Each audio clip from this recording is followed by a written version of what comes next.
नमस्कार मित्रांनो, आपण आलो आहोत धनेगावचं तळ्याचा एरिया पाहायला। हे गाव खडकी आहे, खडकीचा रस्ता इकडे लातूर आहे, इकडे कळंब आहे, हा दोन्हीच्या मधला पट्टा आहे। बघू शकता या पुलावरून पाणी गेलं आहे, पाऊस चांगला झाला।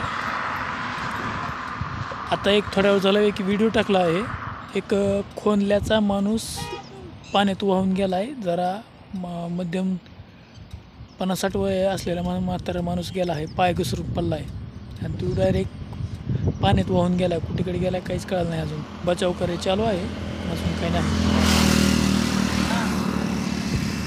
बघू शकता जिकडे बघल तिकडे पाणी दिसत आहे। हे गाव खडकी आहे, या खडकी गावाला पाण्याचं कसलं टेन्शन नाही, वारामध्ये पाणी बघू शकता। हे धरण फार मोठे आहे, लातूर बीड कळंब या गावाला पाणी येते।